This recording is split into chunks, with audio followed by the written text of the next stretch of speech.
the blade factory that we set up, we helped to develop over the late 80s and 90s, has become a key aspect of the Vestas company. But I think there's a much bigger legacy of WEG, and that's in the people who cut their teeth on wind energy with WEG and have gone into all kinds of different paths connected with renewables. And I think that's the true legacy of WEG.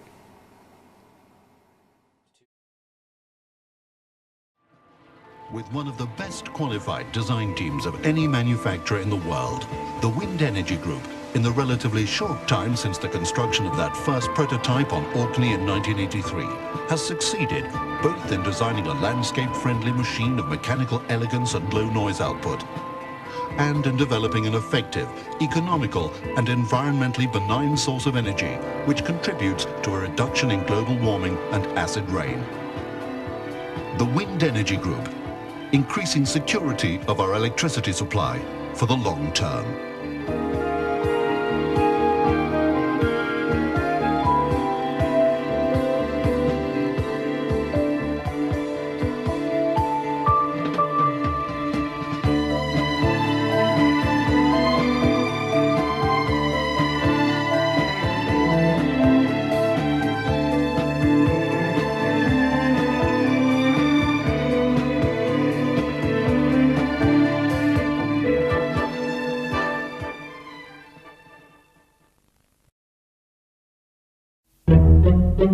The tidal stream turbine is a 10 megawatt, 6 rotor floating platform for getting energy from the tides. This device is a floating device, so it's effectively the parameters in Portugal is 4 tubes, and at the joint of those tubes, the 3 joints, there's a power takeoff module, and so as the waves pass beneath the floating device, it's rolling on the sea, rocking like a sea snake. The prototype, which we've recently installed in Strangford Narrows in Northern Ireland, is rated at 1.2 megawatts at 2.4 meters per second flow velocity.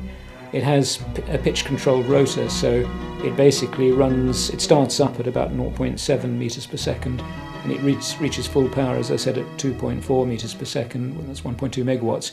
We have a patented feature which we found to be quite effective, which is that we can basically lift the entire, all the complicated bits can be lifted out of the water using hydraulic rams. The UK is really at the forefront of developing the next generation of renewables, offshore marine renewables.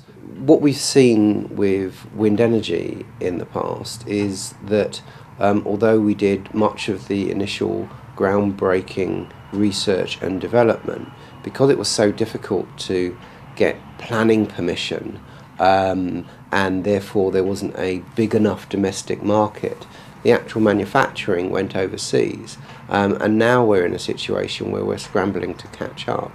Hopefully when it comes to wave and tidal technology, we'll have learnt the lessons from the past.